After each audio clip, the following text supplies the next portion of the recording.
দেশে কোন সড়কে কোন ধরনের যানবাহনের সর্বোচ্চ গতি কত হবে তার সীমা বেঁধে দিয়েছে সরকার। পরিবহন বিশেষজ্ঞরা বলছেন, গতি নির্ধারণ করলে দুর্ঘটনা কমবে এমন নয়, সড়কে যান চলাচল হতে হবে বাস্তবসম্মত। মেহেদী হাসান সোহাগের ক্যামেরায় মাহমুদুল হাসানের রিপোর্ট। রাজধানী সহ সারা দেশে মোটরযান চলাচলে গতি নির্ধারণে নতুন এই নীতিমালা অনুযায়ী এক্সপ্রেসওয়ে, মহাসড়ক এ ক্যাটাগরিতে যানবাহন চলাচলের সর্বোচ্চ গতিসীমা ঘন্টায় ৮০ কিলোমিটার, নগর মহানগরের সর্বোচ্চ গতিসীমা ঘন্টায় ৪০ কিলোমিটার বেঁধে দেওয়া হয়েছে। অর্থাৎ একই সড়কে বিভিন্ন যানবাহন চলবে বিভিন্ন গতিতে। বিআরটি এর চেয়ারম্যান বলছেন, সড়কে শৃঙ্খলা ফেরাতে এই নিয়ম চালু করা হয়েছে। যারা আমরা সড়ক ব্যবহারকারী, সেটা চালক হিসাবে হই, যাত্রী হিসাবে হই, মালিক হিসেবে হই, বা আমরা যারা ল এনফোর্স করতে, প্রত্যেকের কিন্তু দায়িত্ব আছে আমরা সবাই যেন আইন মেনে চলি। আইন মেনে চললেই কিন্তু এই যে গতিসীমার এটাও একটা আইন, তো এখন এই আইনটা যদি আমরা মেনে চলি তাহলে তো অ্যাক্সিডেন্ট অটোমেটিক্যালি কমে যাবে এবং কি একটা সুফলও পাওয়া যাবে। কিন্তু সড়কে যারা এসব চালাচ্ছেন তারা বলছেন, এমন প্রজ্ঞাপন অনুযায়ী চলাচলে বাড়বে দুর্ঘটনা। আবার কেউ কেউ বলছেন, সড়কের গতি নিয়ন্ত্রণে অবশ্যই লেন ব্যবস্থা কার্যকর প্রয়োজন। রানিংয়ে থাকলে আপনি মিনিমাম 40 থেকে 50 হাইস্ট উঠতে পারে বা 60, এর উপরে আপনি ওড়া যায় না। আর এমনি 30-এ গেলে আপনি রিক্সার চেয়েও কমে চলবে, তখন তো একটা যাত্রী বিরক্ত হয়ে যাবে, তাই না? যারা বাইক চালায়, যারা বাইকার, তাদের আসলে এটা 30, যারা বাইসাইকেলও এসে বেশি গতি চলে অনেক সময়, মানুষ হাইটে অনেক সময় যাদের দৌড় গতিতে হয় তারা একটু ওই 30 গতিতেই চলতে পারে, দৌড় গতিতে চলে। এটা আসলে 30 গতি, এটা আসলে আমাদের জন্য মানানসই না।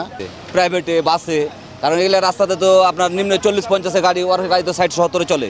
তাহলে আমরা যদি 30-40-এ চলে, তখন তো সেক্ষেত্রে আমাদের গাড়ি অ্যাক্সিডেন্ট করবে, পিছন দিক থেকে ধাক্কা মারবে ওরা। যেন এটা মনে করেন 4 লেনের রাস্তা, একটা আছে 2 লেনের রাস্তা। এখন 4 লেনের রাস্তা যদি আপনি 80 কিলোমিটার স্পিড দেন, এটা কিন্তু অনেক লো হয়ে যায়। যেমন আপনি 2 লেন, যেমন সিলেট হাইওয়ে আছে, এটাতে 80 করলে ঠিক আছে, যে এটার 1 ওয়ে রোড, এরপর তুমি তখন এটা নিয়ন্ত্রণে চালাচ্ছে। কিন্তু এখানে এটা হলো, আপনারা দেখেন 4 লেনের রাস্তা, এখানে 80 কিলোমিটারটা অনেকটা কম হয়ে যায়। এখানে হয়তো আপনি 100 করতে পারতো। অ্যাক্সিডেন্টটাও দিন দিন আরও বেড়েই যাচ্ছে, কারণ চালাচ্ছে এক একজন এক এক রকমের। সবাই জানে কম বেশি, কিন্তু জানলে বারো ওই রকম চালাচ্ছে। পরিবহন বিশেষজ্ঞ বলছেন, সড়কের দুর্ঘটনা কমাতে গতি নিয়ন্ত্রণ নয়, প্রয়োজন ত্রুটিযুক্ত যানবাহন ও অদক্ষ অনিরাপদ চালককে নিয়ন্ত্রণ। লেনের ব্যবহার বাড়াতে উদ্যোগী হওয়ার পরামর্শও দেন এই বিশেষজ্ঞ। এই এক্সপ্রেসওয়ের গতির সাথে খাপ খাইয়ে যে ধরনের যানবাহন চলতে পারবে, যে চালকগুলো আসলে এই গতি যেটা নির্ধারণ করলো সেই গতিতে চলতে পারবে, সেই ধরনের যানবাহন চালককে আসলে এক্সপ্রেসওয়ে ওঠার অনুমোদন দেওয়া হয়।